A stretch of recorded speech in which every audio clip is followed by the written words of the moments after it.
जी अस्सलाम वालेकुम जी सारिਆਂ ਭਰਾਵਾਂ ਨੂੰ ਸਾਰਿਆਂ ਵੀਰਾਂ ਨੂੰ ਕੀ ਹਾਲ ਹੈ ਵੀਰ ਜੀ ਠੀਕ ਠਾਕ ਹੋ ਉਮੀਦ ਕਰਨਾ ਮੇਰੇ ਭਰਾ ਸਾਰੇ ਠੀਕ ਠਾਕ ਹੋਣਗੇ ਚੜ੍ਹਦੇ ਪੰਜਾਬ ਵਾਲੇ ਵੀ ਤੇ ਲਹਿੰਦੇ ਪੰਜਾਬ ਵਾਲੇ ਵੀ ਅੱਛਾ ਵੀਰ ਜੀ ਅੱਜ ਅਸੀਂ ਚੱਲੇ ਆ ਸ਼ਾਹਪੁਰ ਮੰਡੀ ਸਵੇਰ ਦਾ ਟਾਈਮ ਹੈ ਸ਼ਾਹਪੁਰ ਕਾਂਜਰਾ ਚੱਲੇ ਆ ਅਸੀਂ ਆਪਣੀਆਂ ਬੱਕਰੀਆਂ ਸੇਲ ਕਰਨੀਆਂ ਨੇ ਇਸ ਵਾਸਤੇ ਅਸੀਂ ਮੰਡੀ ਚਲਾਣੇ ਨਾਲੇ ਮੰਡੀ ਤੇ ਜਾ ਕੇ ਤੁਹਾਨੂੰ ਉੱਥੇ ਜਾਨਵਰਾਂ ਦੇ ਰੇਟਾਂ ਦੇ ਬਾਰੇ ਪਤਾ ਕਰਕੇ ਦੱਸਾਂਗੇ ਤੇ ਉਸ ਤੋਂ ਬਾਅਦ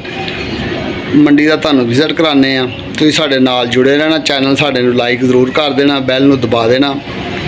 ਜਿਹੜੀ ਸਾਡੀ ਵੀਡੀਓ ਬਣੇ ਤੁਹਾਡੇ ਤੱਕ ਪਹੁੰਚ ਜਾਵੇ ਤੇ ਆਪਣੀਆਂ ਮੁਹੱਬਤਾਂ ਪਿਆਰ ਦੇਈ ਜਾਓ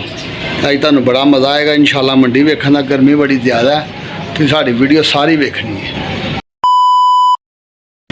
ਆ ਜੀ ਅਸੀਂ ਬੱਕਰੀਆਂ ਵਾਸਤੇ ਹੁਣ ਘਾਹ ਵੱਢ ਲਿਆ ਅਸੀਂ ਕਿਹਾ ਉੱਥੇ ਜਾ ਕੇ ਮੰਡੀ ਅਸੀਂ ਪਾਣਾ ਫਰੂਕ ਨੇ ਵੇਖੋ ਘਾਹ ਜਿਹੜਾ ਤੇ ਵੱਢ ਕੇ ਤੇ ਅਸੀਂ ਇੱਥੋਂ ਤੁਰ ਪਏ ਆ ਵੇਖੋ ਅਸੀਂ ਘਾਹ ਦੇ ਢੇਰੀਆਂ ਲਾ ਰਹੀਆਂ ਨੇ ਅਸੀਂ ਕਿਹਾ ਰਾਹ 'ਚੋਂ ਬੰਦੋਬਸਤ ਕਰ ਲਈਏ ਉੱਥੇ ਜਾ ਕੇ ਵਿਚਾਰੀਆਂ ਭੁੱਖੀਆਂ ਨਾ ਰਹਿਣ ਅਸੀਂ ਮੰਡੀ ਲੈ ਕੇ ਜਾਣਾ ਹੁਣ ਵੀਰ ਜੀ ਆ ਪਠਾਨ ਲਾਲੇ ਭਾਈ ਨੂੰ ਅਸੀਂ ਇਹ ਪੱਠ ਦੇਤੀ ਹੈ 20,000 ਰੁਪਏ ਦੀ ਤੇ ਇਹ ਲਾਲੇ ਭਾਈ ਨੇ ਸਾਡੇ ਕੋਲ ਖਰੀਦੀ ਹੈ ਕਾਗਜ਼ ਚੁਗਣ ਵਾਲਾ ਭਾਈ ਹੈ ਲਾਲਾ ਇਹਨੇ ਸਾਡੇ ਕੋਲ ਪੱਠ ਖਰੀਦ ਲਈ ਹੈ ਤੇ ਅਸੀਂ ਇਹਨੂੰ ਪੱਠ ਦੇ ਦਿੱਤੀ ਹੈ समझे ये गल है साडा भरा है आपने हमारे से पट्ठ ले ली है ना हाँ खान साहब ने मेरे से ली है 20,000 रुपये की ये इस भाई को हमने दे दिया ये भाई गरीब बंदा है मैंने कहा दे दो अब हमारे पास 9 भारू हैं तो इन्हों असी बेच के तो फिर असी आवांगे मंडियों वापस यार इत्थे ना गर्मी बड़ी है गर्मी की वजह तो असी अपनी बकरियां इत्थे रोक लईयां ने ਅਸੀਂ ਅੱਗੇ ਨਹੀਂ ਲੈ ਕੇ ਜਾ ਸਕਦੇ ਬੱਕਰੀਆਂ ਜਿਹੜੀਆਂ ਨੇ ਨਾ ਗਰਮੀ ਦੀ ਵਜ੍ਹਾ ਤੋਂ ਜਿਹੜੀਆਂ ਤੰਗ ਹੁੰਦੀਆਂ ਨੇ ਤੇ ਸਾਡੀਆਂ ਬੱਕਰੀਆਂ ਵੀ ਜਿਹੜੀਆਂ ਨੇ ਨਾ ਦੇਖੋ ਬੜੀਆਂ ਗਰਮੀ ਕਰਦੀਆਂ ਪਈਆਂ ਨੇ ਕੀ ਕਰੀਏ ਹੁਣ ਮਜਬੂਰ ਆ ਮੰਡੀ ਦੇ ਵਿੱਚ ਇਹੋ ਕੁਛ ਹੀ ਹੁੰਦਾ ਕਦੀ ਅੱਗੇ ਤੇ ਕਦੀ ਪਿੱਛੇ ਧੱਕੇ ਠੇਡੇ ਵਿਕ ਜਾਣ ਨਾ ਵਿਕਣ ਤੇ ਨਾ ਸਹੀ ਤੇ ਅੱਲਾ ਖੈਰ ਕਰੇਗਾ ਫਿਰ ਵੀ ਅਸੀਂ ਬੈਠੇ ਹੋਏ ਆ ਵੇਖਦੇ ਆ 2-3 ਘੰਟੇ ਤੇ ਫਿਰ ਲੱਦ ਕੇ ਘਰ ਲੈ ਜਾਂਦੇ देखो साड़ियां बकरियां बेचारियां खलोतियां आन परेशान हो गए बंदा भी कदों का फिरदा पे लै गए ਇਹਦਾ भी कोई गाहक शाग नहीं लगता पिया मीटर सफर है तू 1800 रुपये मंगी जाना यार यार तू मोटर में वाले पै गए ना दोनों दस्ती चलान करना यार दुनिया जा रही है यार तू नवा बंदा हैगा हां नवा 2 किलोमीटर हैगा यार मुनासिब कर लो 1200 रुपये ले ली 1200 लादला यार बिस्मिल्लाह कर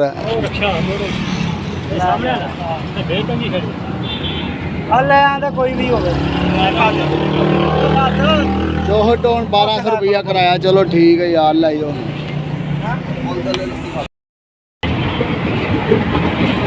भाजी आ किन्ने का लिया बकरा किन्ने का लिया जे किन्ने दी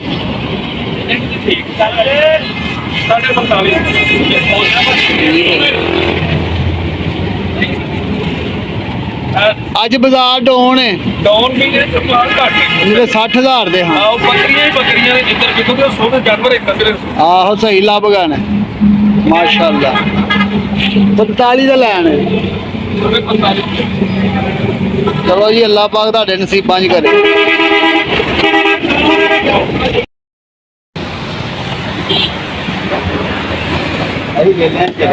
ਤੁਹਾਨੂੰ ਲੇਲਾ ਚਾਹੀਦਾ 15 ਜਾ ਇਹ ਲੇਲੀ ਦਾ ਭਾਈ 30,000 ਰੁਪਇਆ 30,000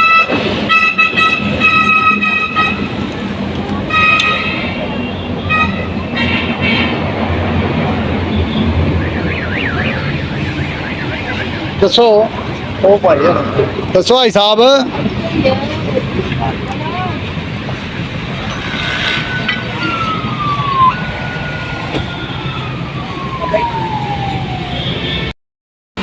को मुल शुल लगा है कि नहीं मुल शुल लगा है कि नहीं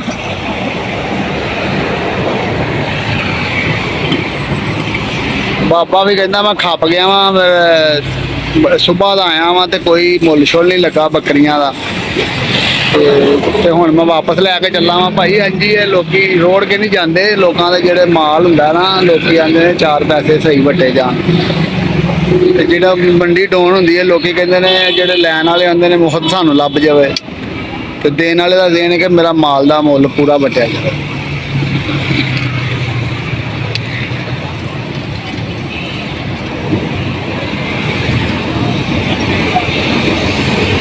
ਇਹ ਜੀ ਬੀਬੀ ਵੀ ਬੱਕਰੀ ਵੇਚਣ ਆਈ ਏ ਤੇ ਇਸ ਬੀਬੀ ਦੀ ਬੱਕਰੀ ਨਹੀਂ ਵਿਕਦੀ ਬਈ, ਬੱਕਰੀ ਕਮਜ਼ੋਰ ਏ ਤੇ ਬੱਕਰੀ ਨੇ ਏਡੀ ਜ਼ਬਾਨ ਬਾਹਰ ਕੱਢੀ ਏ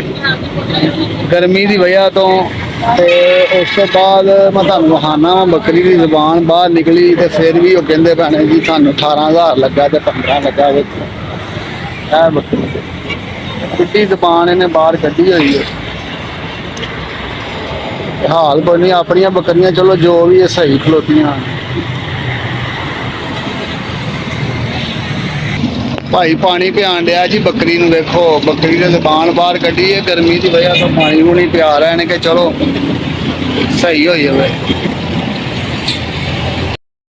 ਭਾਈ ਜੀ ਅਸੀਂ ਬੱਕਰੀਆਂ ਜਿਹੜੀਆਂ ਸਾਡੀਆਂ ਸੇਲ ਨਹੀਂ ਹੋਈਆਂ ਮੰਡੀ ਡਾਊਨ ਦੀ ਵਜ੍ਹਾ ਤੋਂ, ਅਸੀਂ ਹੁਣ ਵਾਪਸ ਜਾ ਰਹੇ ਇਹਨਾਂ ਨੂੰ ਲੈ ਕੇ। ਵੇਖੋ ਪੂਰਾ ਵੀ ਬੈਠੇ ਨੇ ਰਿਸ਼ਕੇ ਦੇ ਉੱਤੇ, ਰਿਸ਼ਕਾ ਸਿਖਾਇਆ ਆ ਤੇ ਮੰਡੀ ਦੀ ਵਜ੍ਹਾ ਤੋਂ ਮੈਂ ਕਿਹਾ ਯਾਰ ਨੁਕਸਾਨ ਨਹੀਂ ਕਰਨਾ, ਕਿ ਥੋੜਾ ਨੁਕਸਾਨ ਹੁੰਦਾ, ਨੁਕਸਾਨ ਨਹੀਂ ਕਰਨਾ ਚਾਹੁੰਦੇ, ਅਸੀਂ ਵਾਪਸ ਚਲੇ ਜਾਂਦੇ। ਠੀਕ ਹੈ, ਅਸੀਂ ਆ ਗਏ ਹੁਣ ਵਾਪਸ ਲੈ ਕੇ। ਉਸ ਤੋਂ ਬਾਅਦ ਅਸੀਂ ਵੱਡੇ ਬੁੱਢੇ ਪਾਉਂਦੇ ਹਾਂ, ਪਾਣੀ ਪੂਣੀ ਚੱਲਦੇ। ਮੰਡੀ ਦਾ ਕੋਈ ਹਾਲ ਹੀ ਨਹੀਂ ਸੀ ਅੱਜ। ਮੰਡੀ ਜਿਹੜੀ ਹੈ ਨਾ ਬਹੁਤ ਮਤਲਬ ਲਾਉਣ ਨਾਲੋਂ ਅਸੀਂ ਸਮਾਨ ਨਾ ਵਾਪਸ ਲੈ ਜਾਂਦੇ ਹਾਂ। ਵਾਪਸ ਲੈ ਜਾਂਦੇ